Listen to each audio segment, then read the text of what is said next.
wala quwata illa billah. 1 jam lagi.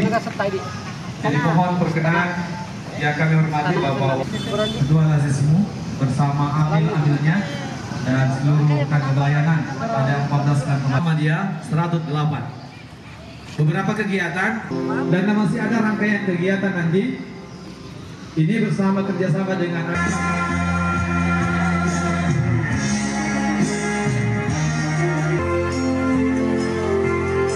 andaikan matahari terbit dari barat.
Silahkan duduk kembali.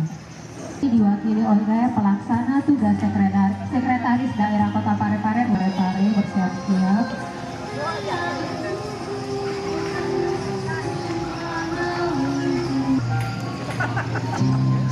Selanjutnya juga diundang kepada Bapak Rektor Universitas Muhammadiyah Parepare, ada Lazismu Kota Parepare sebesar 100 juta rupiah.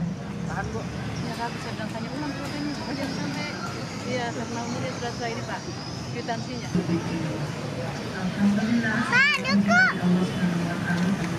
Dia serahkan itu semuanya. Karena di sana kita Tegal sudah ada 4 rumah masjid, dan dia makan di sana karena ada tanah wakaf di sana tuh, masih makan tanahnya.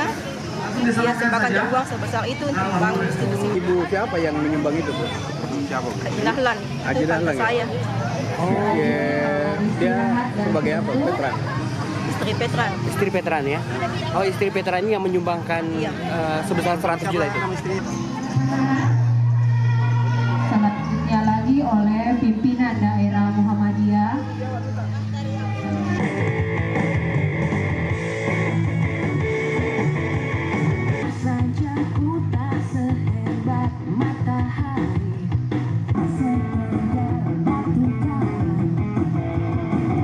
Akan antar ke rumah masing-masing hutan. Jadi yang tidak hadir sore ini kita akan antar langsung ke rumah.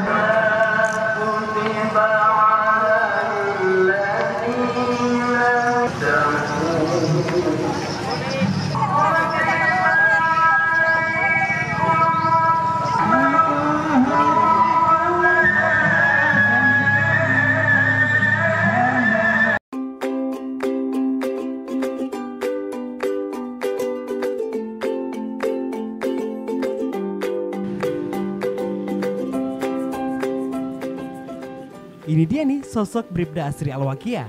Tidak jauh berbeda dengan petugas kepolisian lalu lintas yang bertugas di bagian Satlantas unit BPKB. Sehari-harinya, Bribda Asri disibukkan dengan ratusan berkas pemilik kendaraan bermotor di wilayah hukum Polres Parepare, Sulawesi Selatan. Namun siapa sangka, di balik kesibukannya, Bribda Asri juga punya kegiatan positif yang biasa dilakukannya 2 kali dalam sepekan. Berbekal sedikit pengetahuan tentang alat musik angklung, Bribda Asri berbagi pengetahuan dengan murid Taman Kanak-Kanak Bayangkari tentang bagaimana memainkan musik angklung dengan kompak agar mengeluarkan suara yang merdu dan berirama. Bribda Asri yang dikenal ramah oleh murid Taman Kanak-Kanak ini pun tidak punya kesulitan berarti untuk bisa berbaur dengan anak-anak. Metode pendekatan ini pun berhasil membuat murid Taman Kanak-Kanak ini bisa mencerna setiap arahan yang diberikan Bribda Asri. Tidak hanya mengajarkan peralatan musik tradisional, Bribda Asri juga mengenalkan beragam jenis rambu lalu lintas kepada anak-anak. Agar kelak saat dewasa, murid Taman Kanak-Kanak ini menjadi generasi yang tertib berlalu lintas.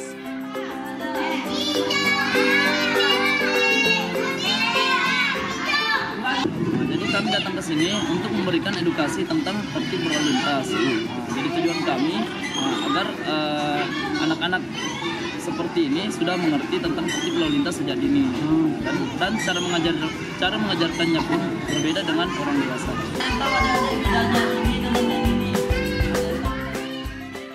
Kehadiran Bribda Asri di lingkungan Sekolah Taman Kanak-Kanak Bayangkari Parepare sendiri mendapat sambutan baik dari pihak sekolah.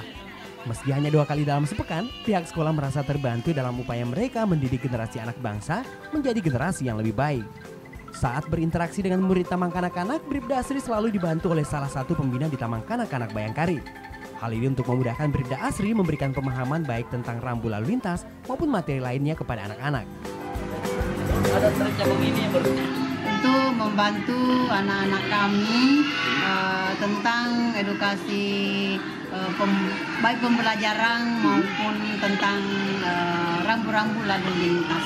Jadi sangat mendukung ya adanya. Ya, sangat mendukung.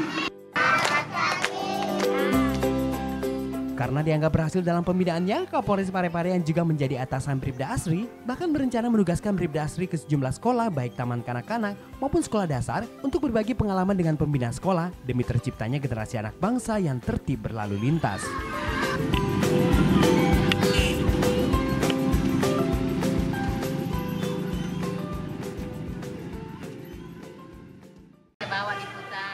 Pemerintah Kota Parepare, Sulawesi Selatan awal Desember 2017 menerima penghargaan dari Pengurus Besar Persatuan Guru Republik Indonesia pada peringatan Hari Guru Nasional. Penghargaan ini adalah Dwija Prajanugraha yang diberikan pada daerah yang sangat memperhatikan dunia pendidikan dan juga punya inovasi untuk pengembangan dunia pendidikan. Pemberian penghargaan ini tentu saja bukan tanpa alasan. Sejumlah sekolah di Kota Parepare memang dituntut oleh pemerintah daerah untuk bisa memberikan inovasi dalam proses belajar mengajar. Salah satunya di SMP Negeri 4 Parepare. Sekolah ini dikenal dengan ragam inovasi oleh setiap guru. Hampir seluruh kegiatan ekstrakurikuler berjalan dengan baik. Salah satunya adalah kader kesehatan remaja, di mana dalam kegiatannya siswa dibekali ilmu kesehatan untuk menangani kasus kecelakaan ringan di sekolahnya. Ya, UKS kita di sini sudah lama berjalan. Kemudian anak-anak memang di sini ada pengurus UKS khusus yang namanya KKR, kader kesehatan remaja. KKR inilah yang menjadi petugas utama di UKS kami ini. Jadi kalau ada teman-temannya yang sakit atau ada cedera sedikit, mereka bisa tangani dengan sendirinya. Tapi tetap didampingi, Bu ya? Tetap didampingi dengan pembina UKS-nya. Bukan hanya itu, di bagian perpustakaan petugas juga punya inovasi untuk meningkatkan minat baca siswa. Salah satunya dengan memilih duta baca di setiap akhir semester. Duta baca ini dipilih dari jumlah kunjungan siswa yang datang ke perpustakaan. Cara ini sendiri cukup efektif untuk meningkatkan minat baca siswa.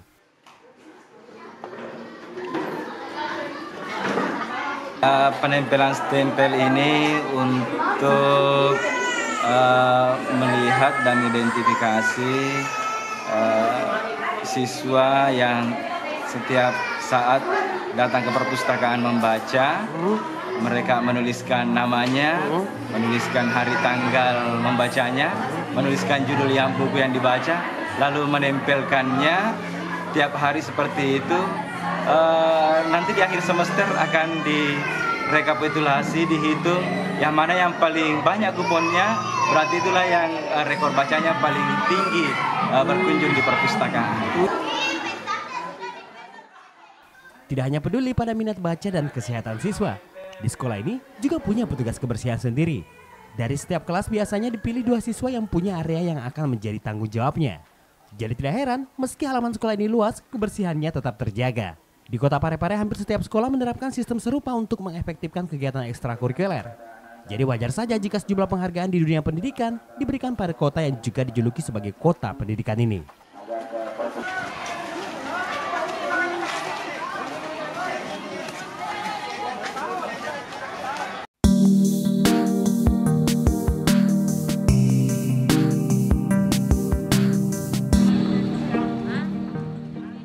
Seperti inilah aktivitas nelayan di tempat pelelangan ikan Pangkalan Pendaratan Ikan Cempai, Kecamatan Soreang, Kota Parepare, Sulawesi Selatan.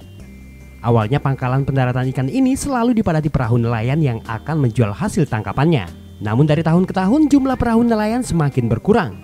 Menurut sejumlah nelayan, hal ini disebabkan hasil tangkapan ikan yang terus mengalami penurunan.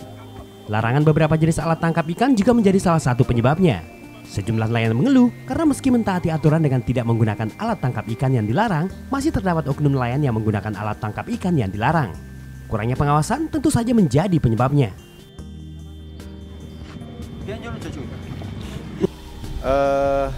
Alat tangkap ini sebenarnya mempengaruhi pada nelayan karena alat tangkap ini bisa mempengaruhi kesejahteraan nelayan. Hasilnya sedikit berkurang lah ya? Sangat berkurang karena besar kemungkinan penghasilan nelayan ini sangat besar, mempengaruhi sekali. Mempengaruhi sekali ya? Jadi kalau Bapak sendiri apakah memang harus ditinjau ulang aturan pelarangan itu kayak gimana ya? Kalau menurut saya sebenarnya kita harus memang meninjau ulang bagaimana supaya kita kembalikan ke masyarakat lagi. Mayoritas nelayan di wilayah pesisir Cempai ini memang memilih untuk menangkap ikan dengan alat tradisional seperti kail dan jala. Alat tangkap ikan seperti cantrang yang mereka miliki sudah tidak digunakan lagi. Apalagi mayoritas nelayan di wilayah ini belum memiliki alat tangkap ikan ramah lingkungan yang kabarnya bisa ditukar dengan cantrang yang dimiliki nelayan. Jadi seperti inilah aktivitas nelayan dan warga di tempat pelelangan ikan Cempai, Kota Parepare, Sulawesi Selatan.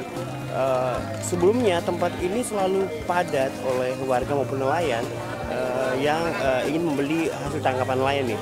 Tapi sejak pelarangan beberapa jenis alat tangkap ikan, TPI ini semakin sepi aktivitas.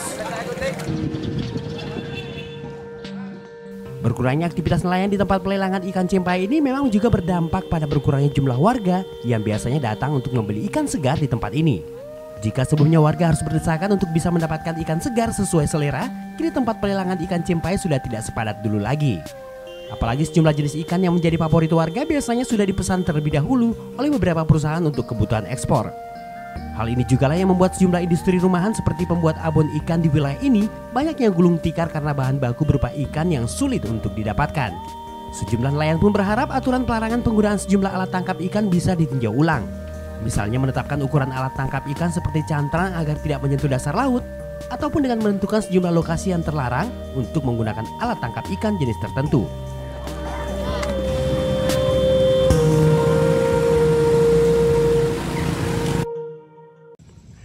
Halo semuanya, salam jumpa. Ketemu lagi kita hari ini. Wow, ini sampah-sampah kita nih. Ini di pantai Cempai Soreang ya, nih di malam hari. Hari ini seperti biasa, kita baru punya kesempatan turun untuk ngumpulin sampah di sini. Pantai Cempai Soreang, Kota Parepare, Sulawesi Selatan. Ini plastik baru nih, ini pasti terbang dari atas nih. Kepiting terbang dari atas itu.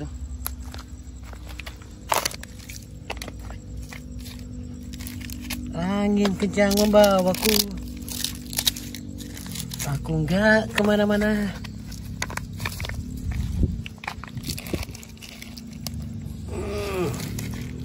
Tuh kan, yang sabun-sabun ini Daya So Clean. Ini perusahaannya harus tanggung jawab nih, gimana mereka mengantisipasi sampah yang mereka hasilkan sebenarnya ya.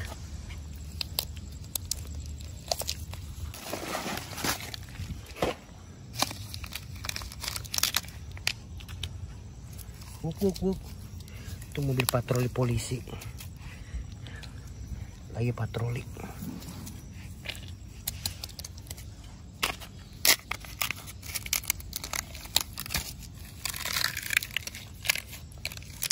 Sampah dalam sampah.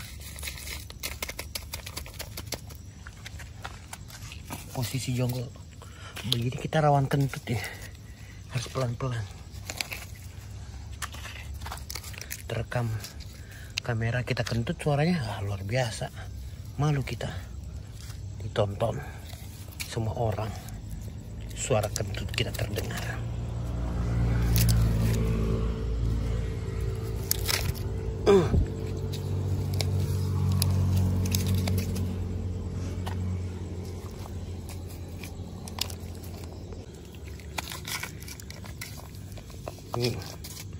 Gelas-gelas plastik nih, ya Tuhan. Ini gelas-gelas plastik luar biasa nih, benar. Ini produsen seperti ini nih, mereka harus bikin apa gitu, solusi untuk sampah mereka sendiri nih, yang dihasilkan mereka. Jangan cuma mau nyari untung.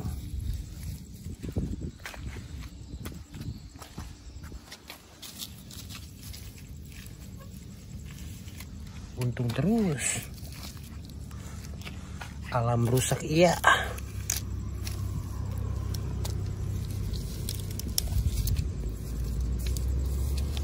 Cuci tangan lagi nih kita.